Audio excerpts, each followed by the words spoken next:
Իրանի եւ Ադրբեջանի մաքսային ծառայությունների ղեկավարները մաքսային համագործակցության ոլորտում փոխըմբռնման հուշագիր են ստորագրել ձևակերպման գործընթացը պարզեցնելու եւ արագացնելու նպատակով հաղորդել է իրանական ԻՌՆԱ գործակալությունը։ Իրանական կողմը պարզաբանել է, որ Աստարայի եւ Նախիջևանի հետ սահմաններին կամուրջների շինարարության ավարտը կամրապնդի ենթակառուցվածքները եւ կհանգեցնի առևտրի բումի եւ բեռնատարների անցուդարձի դյուրացմանը։ Մեր երկրի նախագահը հատուկ հետաքրքրություն է ցուցաբերում Ադրբեջանի հետ առևտրային փոխանակումների զարգացման նկատմամբ եւ տարբեր հանդիպումների ընթացքում ընդգծել է Ադրբեջանի հետ տնտեսական հարաբերությունների զարգացման անհրաժեշտությունը, հայտարարել է Իրանի էկոնոմիկայի փոխնախարար Ֆարուդ Ասքարին։ Ըստ պաշտոնյայի, երկրների միջև առևտրի զարգացման հիմնական խնդիրը սահմանների գերծանրաբեռնվածությունն է եւ բեռնատարների անխափան տեղաշարժին առնչվող խոչընդոտները։ Նա ընդգծել է այդ խնդիրը երկու երկրների փոխգործակցության միջոցով լուծելու անհրաժեշտությունը։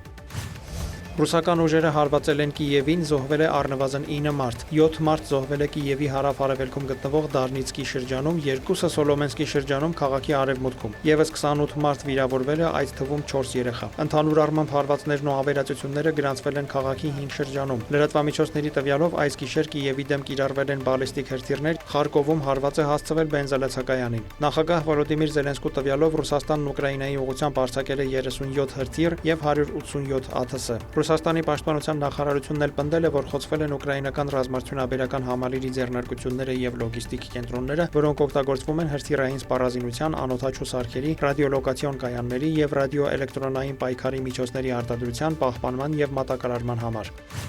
Ռուսաստանի պաշտպանության նախարարությունից հայտնել են, որ հուլիսի 31-ին Մոսկվայի ժամանակով ժամը 20-ից մինչև օգոստոսի 1-ն առավոտյան ժամը 7-ն ընկած ժամանակահատվածում ՌԴ ՀՕՊ ուժերի հերթապահ միջոցները ոչնչացրել են 274 ուկրաինական անօդաչու թռչող սարք։ Դրանք խոցվել են Բելգորոդի, Բրյանսկի, Վոլգոգրադի, Վորոնեժի, Կալուգայի, Կուրսկի, Լիպեցկի, Օրիոլի, Ռոստովի, Ռյազանի, Սարատովի, Սմոլենսկի, Տամբովի, Տուլայի մարզերի, Մոսկվայի շրջանի, Ղրիմի, Կրասնոդարի երկրամասի եւ Ազովի ու Կրասնոդարի մարզերի տարածքում։ Ուկրաինական լրատվամիջոցներն էլ տեղեկացրել են, որ Ուֆայում հրդեհ է բռնկվել եւս մեկ նավթավերամշակման գործարանում։ Նշվում է նաեւ, որ այս գիշեր դրոնների թիրախում են եղել Թաթարստանում գտնվող Նիժնեկամսկ նեֆտեխիմ արդյունաբերական գոտու եւ Դոնեցկի ու Զապորոժիեի շրջանների էներգետիկ օբյեկտները։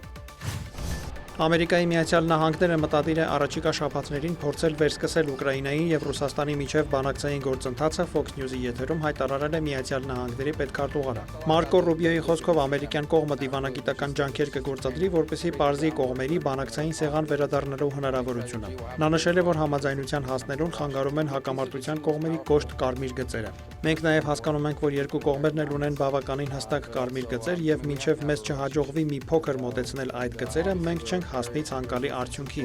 Ավելի վաղ ԱՄՆ նախագահ Դոնալդ Թրամփը հայտարարել էր, որ Ռուսաստանի եւ Ուկրաինայի նախագահներ Վլադիմիր Պուտինը եւ Վոլոդիմիր Զելենսկին ցանկանում են գործարք կնքել հակամարտության ավարտի վերաբերյալ, սակայն այն երկու կողմից էլ զիջումներ կպահանջի։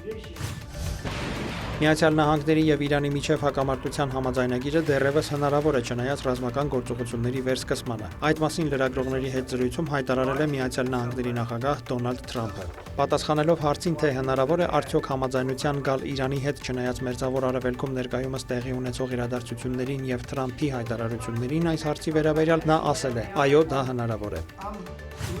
Սեուտայից Մարոկկոյի է վերադարձել 70,000 ապօրինի ներգաղթյալ։ Միգրանտների զանգվածային վերադարձը սկսվել է Իսպանիայի եւ Մարոկկոյի միջև պարզեցված հայրենադարձության մասին պայմանավորվածությունների, ինչպես նաեւ հենց Սեուտայում հումանիտար իրավիճակի ֆոնին։ 85,000 բնակչություն ունեցող քաղաքում չկան բավարար թվով խանութներ, առևտրի կենտրոններ եւ հանրային սննդի հաստատություններ, որտեղ միգրանտները կարող էին բավարարել իրենց ամենատարրական կարիքները։ Ավելի վաղ հայտնի էր դարձել, որ տասնյակ հազարավոր անօրինական ներգաղթյալներ են ներխուժել Իսպանիայի աֆրիկյան Սեուտա անկլավ։ Մահացել է առնվազն 57 մարդ։ Իտալիան էլ միգրանտների հոսքի աճի ֆոնին եւ նրա հանձնաժողովին ծանուցել է Իսպանիայի հետ ժամանակավոր սահմանային վերահսկողության վերականգնման մասին։ Նշվում է, որ վերահսկողությունը կվերաբերի Իտալիա ծովային եւ օդային ճանապարհով ժամանողներին։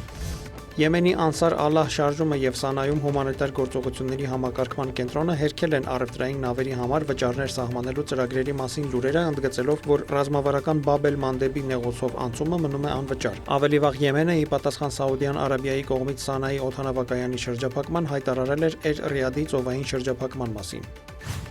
Թուրքիայի էներգետիկայի նախարար Ալփարսլան Բայրակթարը հայտնել է թուրքական եւ իրաքյան ընկերությունների միջև տարեկան համաձայնագրի ստորագրման մասին։ Այն կապահովի Իրաք-Թուրքիա նավթատարի օգտագործումը հում նավթի տեղափոխման համար։ Նրա խոսքով համաձայնագիրը նախատեսում է օրական մինչև 750,000 բարել նավթի տարանցում եւ կգործի մինչև նոր երկարաժամկետ պայմանագրի կնքումը։ Բայրակթարը նշել է, որ Իրաքը թուրքական Ջեյհան նավահանգստին կապող նավթամուղը շարունակում է մնալ համաշխարհային շուկաներ նավթ մատակարարելու ռազմավարական ուղի եւ կարեւոր դեր է խաղում տարածաշրջանային եւ գլոբալ էներգետիկ անվտանգության ապահովման գործում։ Թուրք նախարարը հավելել է, որ Անկարան եւ Բաղդադը մտադիր են ընդլայնել էներգետիկ համագործակցությունը, որպեսզի Ջեյհանով արտահանվի ոչ միայն իրաքյան նավթը, այլև տարածաշրջանի այլ էներգետիկ ռեսուրսները։ Դավիթ Մուրադյան, լուրեր։